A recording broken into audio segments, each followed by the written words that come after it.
Hello students, I am R.K. Jha from Mahatma Gandhi Shikshan Sansthan. Today I have brought a class for physics for the students of class 10. This is the second chapter and the name of the chapter is Magnetic Effect of Current. In previous chapter, that is in chapter Electricity, you have learned when electric current passed across the conductor, then it generates heat. And this generation of heat due to flow of electric current is called heating effect. But in this chapter we have to learn when electric current moves across the wire or conductor, then it also produces magnetic field around it. And this creation of magnetic field due to movement of electric current in a wire is called magnetic effect of electric current. So when electric current flows in a wire, then it produces three effects, especially heating effect of current described in the chapter Electricity, magnetic effect of electric current in this chapter we have to know, and third is chemical effect of current also. In this chapter, just I am going to start first. What is magnet? An object made up of iron or steel which attracts other metals can be defined as magnet.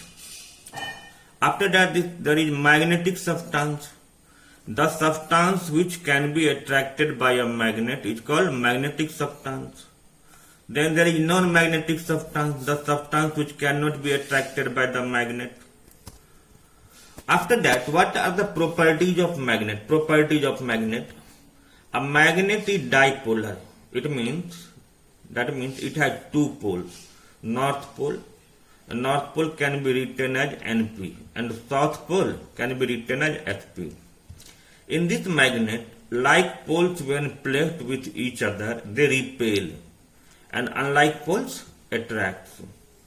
It is found in different shapes. Generally, it consists alnico. So this word alnico consists Al, that is aluminium, Ni, nickel, Co, cobalt. After that, shape of magnet. Generally, magnets are found in different shapes. Rectangular magnet or bar magnets. This is the rectangular magnets or bar magnets. Cylindrical magnets. U-shaped. Other name of U-shaped magnet is horseshoe magnet. Ring magnets. That is also disc magnet. One more thing you have to know. If a magnet is dropped from some height and suppose it changes into different pieces, then each piece like as a magnet having two poles. But when all these pieces are combined, then it acts like a single magnet having dipolar, means north pole and south pole in pair. And one more question in this, why repulsion is sure test of magnetism? This is a very, very important question, and this question also makes the clear concept of this chapter. The repulsion is sure test of magnetism because a magnet can only attract a magnetic substance.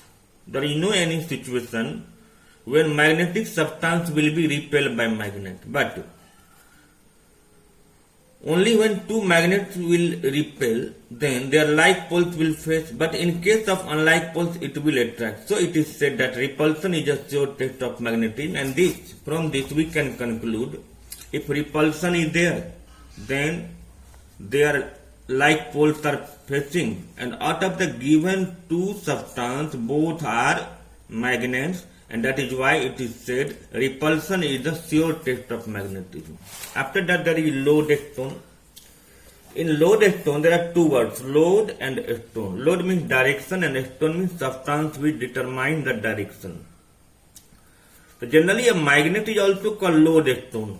Now question is, why a magnet is called lodestone? A magnet is also called lodestone as it tells the direction of the earth.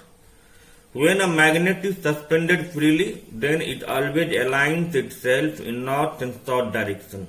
Here question is, when a magnet is suspended freely, then it always seeks north and south direction. The answer of this question will be our Earth itself is a huge magnet, and conventionally the geographical Earth North Pole is taken negative magnetic South Pole and vice versa. After that there is magnetic field lines.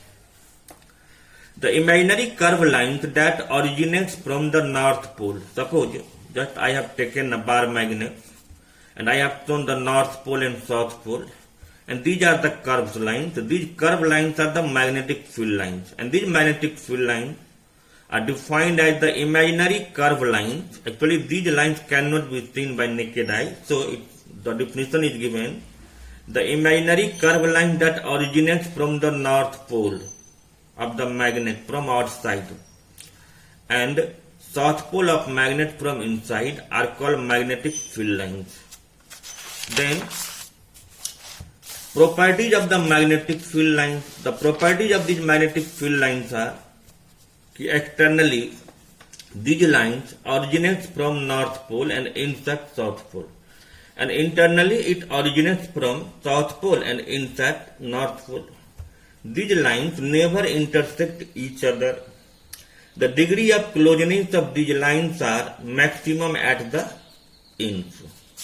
You see, just I have written: externally these lines originate from North Pole and insert South Pole. Internally these lines originate from South Pole and insert North Pole. The degree of closeness of magnetic field lines are maximum at ends. These lines never intersect each other. These lines are apart in the middle. So now on these properties, I have framed two questions. First, why the maximum strength of magnetic field lines?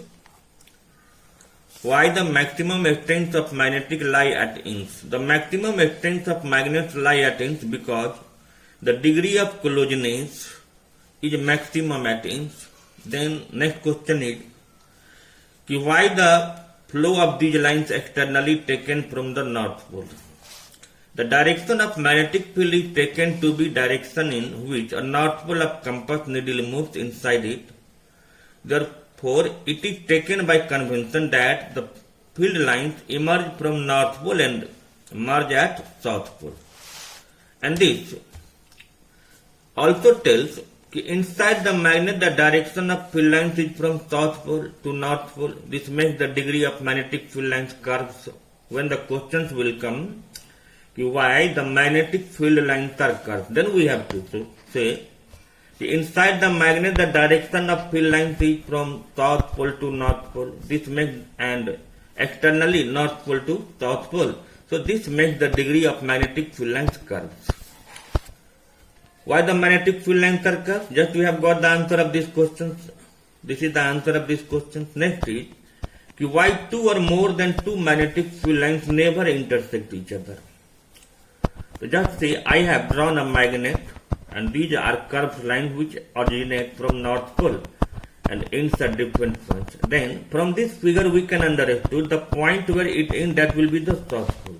So from in this figure we can say there are so many South Poles, but actually a magnet is dipolar. It should have exactly two poles, that is one North Pole and South Pole. So, if two or more magnetic field lines intersect each other, then it means it would have more than one pair of poles, which is not possible, as a magnet is only dipolar. After that there is magnetic field, and the symbol of the magnetic field is capital B, and the region around the magnet in which magnetic field lines exist, its symbol is capital B. It is vector quantity as it has both the magnitude as well as direction. Its SI unit is Tesla. After that, magnetic compass. The magnetic compass is a device that determines the poles of the magnet or direction of the Earth. As we know, the geographical North Pole is magnetic South Pole and vice versa. Next is, when a magnetic compass is brought near a magnet, then it gets deflected. Why? Why this happens? The answer of this question is very simple. A magnetic compass itself is made up of teeny pivoted magnets. So, either due to force of attraction or repulsion, the pointer of the magnetic compass get deflected. And next is magnetic effect of current. And just in beginning I have described, once again I am going to describe. When electric current flow in a wire, then it produces magnetic field around it. This effect of magnet produced in a wire due to flow of current is called magnetic effect of current, and this effect was observed by Hans Oersted. Okay, thank you.